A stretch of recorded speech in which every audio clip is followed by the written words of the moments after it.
क्या कांग्रेस में कोई एक ऐसा व्यक्ति नहीं मिला जिसको जो देश का सम्मान करता हो, जो सेना का सम्मान करता हो, जो देश की संस्कृति का सम्मान करता हो, उसको प्रत्याशी बनाए।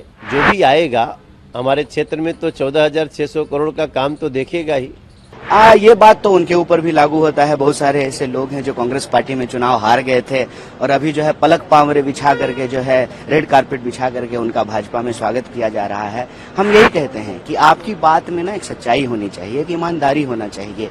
आप न्यायपूर्ण बात करें। आप ऐसी बात, प्रधानमंत्री हो या भाजपा के कोई भी नेता हो, आज उनके पास कोई एजेंडा नहीं है। वो ये बताने में सक्षम नहीं है कि 10 साल में उन्होंने देश के लिए क्या किया है, दिल्ली के लिए उन्होंने क्या किया है। सबसे पहले तो डॉक्टर बाबा साहब भीमराव अंबेडकर जी की जयंती के मौके पे मैं नागपुर में था, महाराष्ट्र में था, और उस वक्त खबर आई कि कांग्रेस पार्टी ने मुझे दिल्ली से प्रत्याशी बनाया है। तो मैं दिल्ली की जनता का आभार व्यक्त करना चाहता हूं, उनको कोटि कोटि धन्यवाद देना चाहता हूं।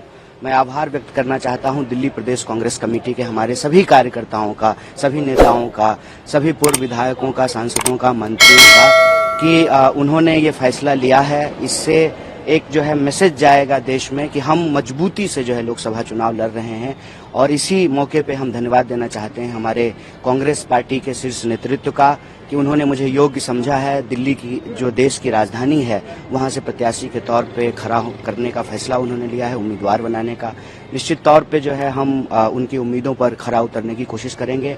और देश में जो हमारी न्याय की मुहिम है, जो न्याय की लड़ाई है, जो हम 5 न्याय की बात कर रहे हैं, युवाओं की न्याय, महिलाओं के, किसानों की न्याय, और जो इस देश के भीतर जिन लोगों के साथ भी, चाहे वो किसी भी जाति, वर्ग, समुदाय के हों, किसी तरह का कोई अन्याय हो रहा है तो उस अन्याय को समाप्त करके न्याय की स्थापना करना, जो हमारा न्याय पत्र है उसके संकल्पों को लागू करने की हम कोशिश करेंगे, उनके उम्मीदों पर खरा उतरने का प्रयास करेंगे। आपके सामने जो कैंडिडेट है वो 2 बार के सांसद है, मनोज तिवारी, कितनी चुनौती मानते हैं आप? देखिए, कोई ना कोई तो सामने होगा ही।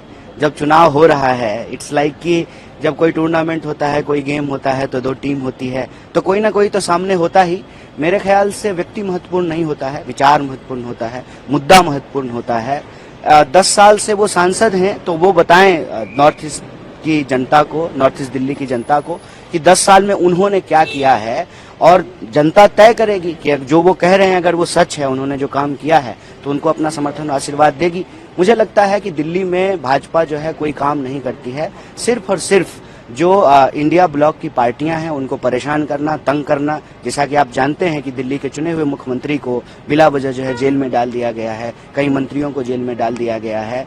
तो जो एक चुनी हुई सरकार है उसको अस्थिर करने का प्रयास किया जा रहा है। तो कहीं ना कहीं ये दिल्ली का अपमान है, दिल्ली के आम लोगों का अपमान है, दिल्ली के अंदर जो लोकतांत्रिक प्रक्रिया है उसका मजाक उड़ाया गया है। मुझे लगता है कि इन चीजों का सवाल जो है, इन चीजों पर जनता जरूर पूछेगी और इसका जवाब जो है माननीय सांसद जी को देना पड़ेगा। देखिए, हम तो अपने लोकसभा क्षेत्र में भाजपा के प्रत्याशी के रूप में अपने पीछे किए गए कार्यों के आधार पे लोगों से प्रार्थना कर रहे हैं, लोगों से बात कर रहे हैं, और कोई ना कोई तो आना ही था, तो जो भी आए हैं उनका स्वागत ही है।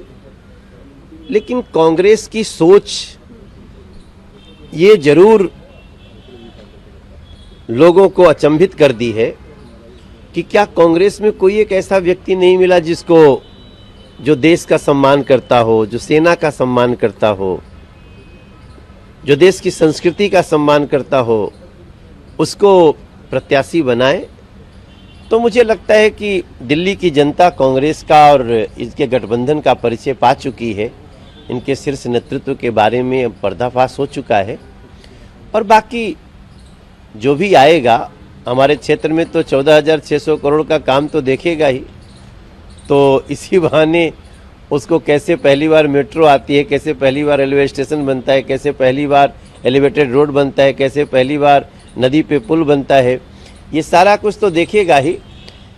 और मेरा मानना है कि जो भी आया है ना, वो 40 दिन के भ्रमण पे आया है, वो भ्रमण करके चला जाएगा।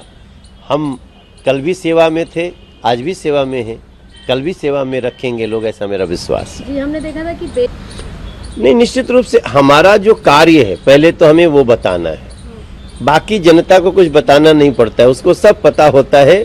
और मनोज तिवारी भी अपनी कोई बात छुपा नहीं सकता, और दूसरा भी कोई अपनी बात छुपा नहीं सकता। बात निकली है तो दूर तलक जाएगी। प्रधानमंत्री ने भी कहा कि टुकड़े टुकड़े गैंग की सुल्तान है कांग्रेस, इस साबित हो गया इस लिस्ट के बाद। 100% प्रधानमंत्री जी तो बहुत दूर की देख लेते हैं, तो जो कांग्रेस ने अपनी सोच दर्शाई है वो अब दिल्ली वासी भी समझने लगे। एक आखिरी सवाल, सुप्रीम कोर्ट केजरीवाल पहुंचे हैं अपनी गिरफ्तारी को लेकर, क्या लगता है राहत मिलेगी या क्या कहेंगे आप? देखिए, कानून अपना काम कर रहा है, हमें न्याय व्यवस्था पे भरोसा है। हमें पता है कि सत्ता का लोभी एक व्यक्ति सत्ता के बिना छटपटा रहा है, उसको चैन नहीं आ रहा है। राजमहल में सोने की आदत है, कहाँ उसको जेल के कमरों में अपने कर्मों से रहना पड़ रहा है। तो उस सत्ता के लोभी को, एक भ्रष्टाचारी को, उसके भ्रष्ट आचरण की सजा मिलेगी ही, ऐसा मेरा विश्वास है। बाकी कानून पे हमें पूरा विश्वास है। एक राजनाथ सिंह ने भी कहा है मछली खाइए लेकिन लोगों की भावनाओं को मत खेलिए, क्या कहेंगे? देखिए, मेरा मानना है कि ये जो शुद्ध स्वच्छ आचरण होता है, जनता वो अपने नेतृत्वकर्ताओं से जरूर अपेक्षा करती है।